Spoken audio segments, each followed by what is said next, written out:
Jeff Gelman of Solid Canine Training. You know, we just got this dog in today.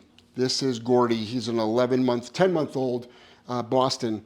And if you saw how we teach the double down, the settle command in the crate by default, that will pass on to his downs now inside the house, in public, as well as place anywhere.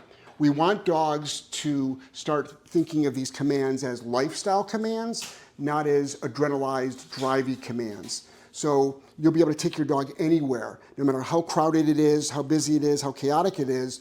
You want to be able to train your dog to go into instant calmness. And it's not because they're tired, it's because they understand how to be calm in a world of chaos. So what we're doing now is, this is day one of training. He just got here. So we do a bunch of series of sit, down, and places. The way we treat commands, though, it's not this high excitement, drivey thing. This dog races around his house, jumps on people, jumps over furniture. You've seen what that looks like, right? So we deal with the same dogs that you own. We just get them to be trained now and better behave and have a better state of mind. So he's just learning. He still needs some guidance. This is just his second training session of day one of training. So what we're doing is, if I say down, a little bit of guidance right there. Watch to start seeing what his head does naturally now. Right now he's aroused because he's looking at something outside. Let's start seeing how things look, and we're not going to give him any future commands on that. Break. See how this looks. Place. Place command is go to the mat, and again, I'm going to be guiding him. That, right there. That default now. So it's not this, what's next? What are we doing? What's going on? Keep in mind, I've got other dogs behind the camera that are hanging out. Joelle is walking around eating something. One of the things that a lot of dogs do is when they see people with food in their hands, they get also over-aroused. They think it's for them. So now we're starting to teach this dog that your lifestyle family pet dog training philosophy is you'll be doing commands and you'll be settling immediately. Not because you're tired. We want it to be instantly. That's why we don't have this, oh my gosh, you're so great, wonderful, yay, you did a command. It's more about just sit, down, place, good. We're going to be doing lots of outdoor drills, lots of free time, lots of fun stuff, but we want to make this different. They have a 9-year-old and a 5-year-old that are always over-aroused in the house as it is. We don't need a dog over-aroused, which is what it is right now prior to coming here. Right?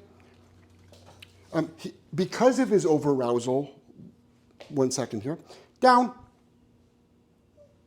little bit of guidance.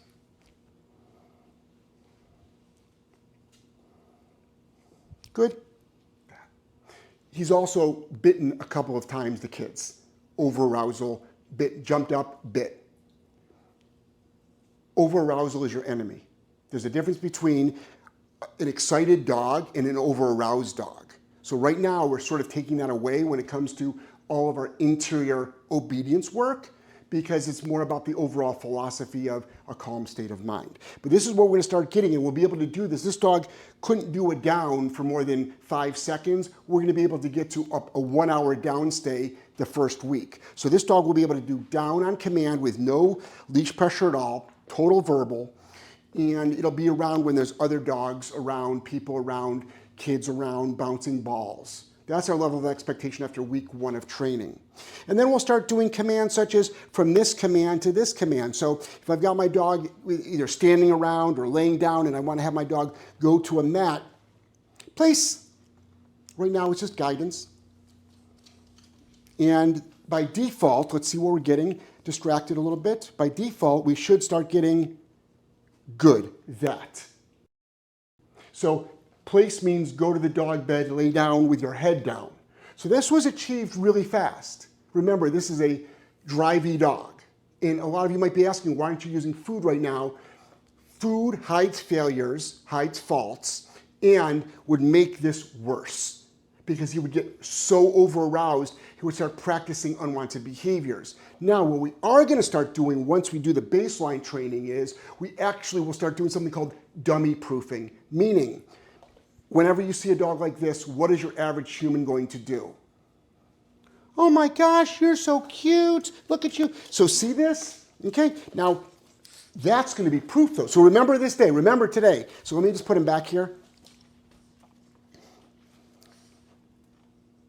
Okay. Remember how he responded right now today, day one.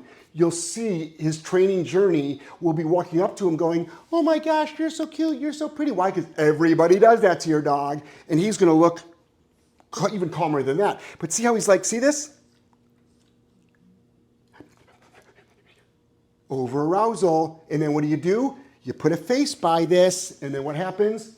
Bite. That's exactly the sequence of biting. So we're going to actually train him to stop being so over-aroused, which doesn't mean shut down. It doesn't mean, learned helplessness. All these virtue signaling phrases that everybody hears when they see someone training without food.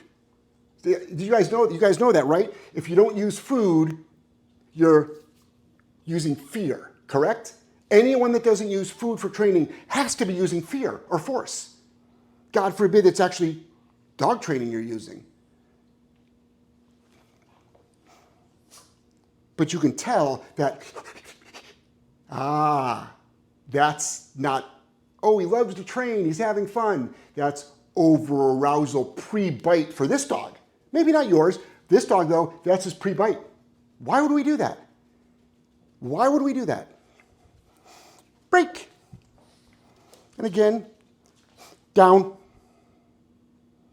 So see how he's distracted? This is how we start getting dogs to actually start listening when they're distracted by, giving them a little bit of guidance. Not by repeating the command. See how we do that? You're told this is wrong. I know what you're told. There'll be probably comments on this video as well. I've been doing this for 2 decades. For some weird reason, we can take the most difficult dogs, though, and fully off-leash train them around high levels of distraction. Always ask for social proof.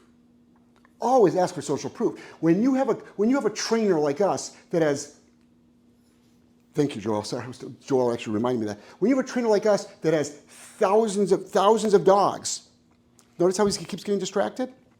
That has thousands of dogs to show success 100% of the time with on-leash, off-leash obedience, good state of mind, stopping unwanted behaviors. That's pretty powerful.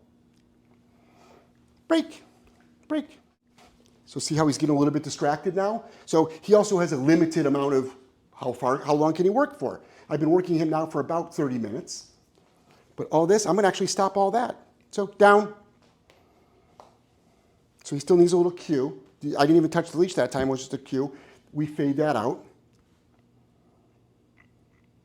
And you saw the perfect example of if I got excited with my voice, which would be the same with physical touch or food, you'd see the same behaviors. So this is 10 months old, just turned 10 months old. You see how he's distracted so much? It's like, of course there's scents there. There's odors. But notice how I'm just being patient. This is it. And for folks that might say this is force or corrections, these are not. This is called leash guidance. It's called leash pressure, leash guidance. That's all that is. I'm the one that talks about punishment and corrections, and I show my leash pops. So this is just guidance. This is guidance. To think that your dog is going to do everything just like with free shaping, nope. That's why people are struggling for so long. Even in a perfect world, in a sterile environment, you're struggling for so long, let alone with any distractions whatsoever. Remember, when you're looking for trainers and looking for training systems, you want to find something that's effective in the real world. Not just inside of a classroom, not inside a big box training center. You want to find something that actually works in the real world, and the social proof that we keep putting out over and over and over again with the dogs that we have. You see them at crowded parks, farmers markets, cafes, restaurants, shopping malls. You'll see the dogs executing their obedience, good state of mind, and not doing any unwanted behaviors in all those elements.